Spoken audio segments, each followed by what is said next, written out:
Update tayo guys, nakakalungkot. Tuluyan ng malalaman ninyo ang ipinapaabot ng ating kaibigan na may nakita sila doon sa ilalim ng dagat na nabuong kalamidad. Kaya sa lahat ng makapanood sa atin, patuloy po ang binabantayan ng ating kaibigan ang panahon natin o yung karagatan para makapagpapaabot kami. Kayo na lang bahala mga idol. Kung hindi kayo maniwala, sana doon kayo maniwala sa mga weathercaster kung ano man po ang kanilang ipapaabot. Kung mayroon pong mga bagyo na ipinapaabot po ng weathercaster, no, Sabado po ngayong umaga, Sabado. Kaibigan.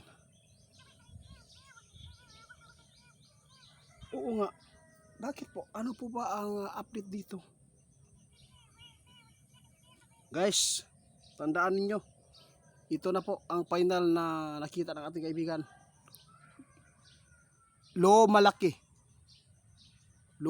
na ang pagbuo itong kalamidad nakita ng ating kaibigan. Mga idol, kung mapangalanan ang mga lugar po ninyo na maapektuhan po sa kalamidad na to, sana hindi naman nadiditik ang lindol, bagyo po ang nadiditik at yung ulan na. Ingat.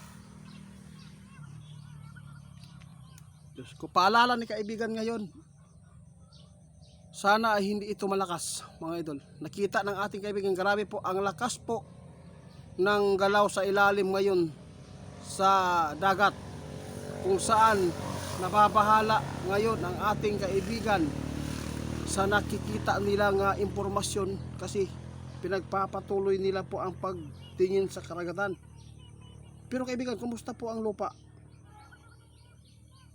Mag-ingat pa rin tayo mga idol sa lindol, hindi na lang pwedeng ipapaabot natin kung ano man po ang napapaabot natin nung isang araw, no? Kasi wala naman pong gumalaw ngayon na lupa. Dito na lang tayo sa bagyo.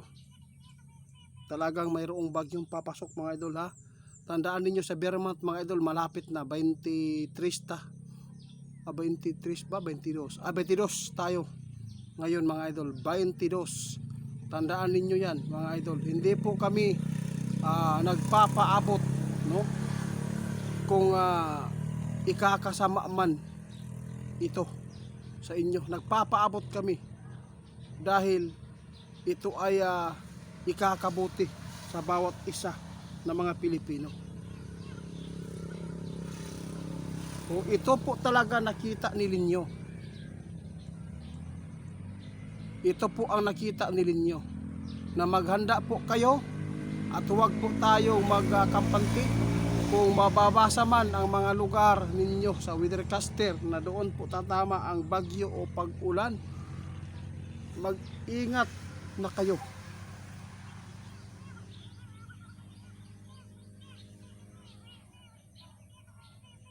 Oh, grabe po ang impormasyon ni kaibigan mga idol sa Vermont. Napakarami po nating masagupang kalamidad.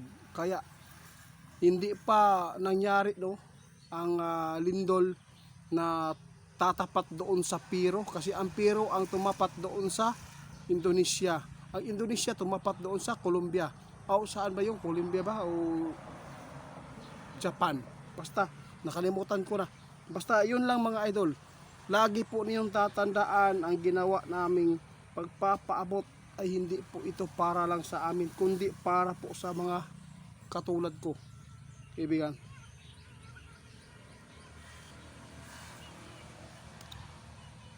Tama ka. Kaya ang baha mga idol, isa din po yan sa napaka-purwisyo, no? Napaka-purwisyo din po sa bahay natin.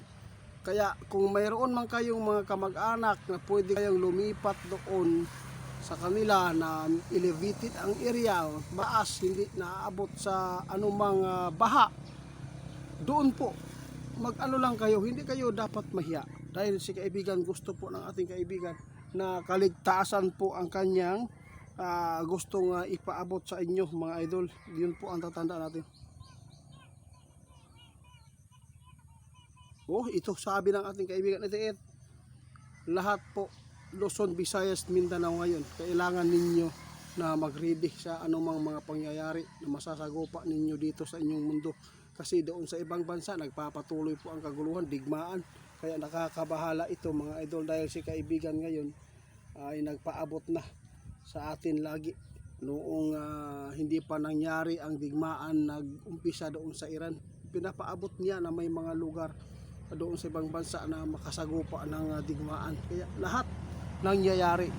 Ngayon, hintayin na lang ninyo mga idol kung may balita man na yung nakita ng ating kaibigan na nanggagaling sa dagat. Kapag doon nanggaling sa dagat ang mga impormasyon na mga sign, yun po ay ibig sabihin yan, ulan, baha o bagyo. Pero sa lupa kapag gumalaw, kadalasan lindol yan mga idol. Lagi po ninyong tatandaan yan, lindol. Mag-ingat tayo mga idol. Happy Saturday po. Magandang umaga.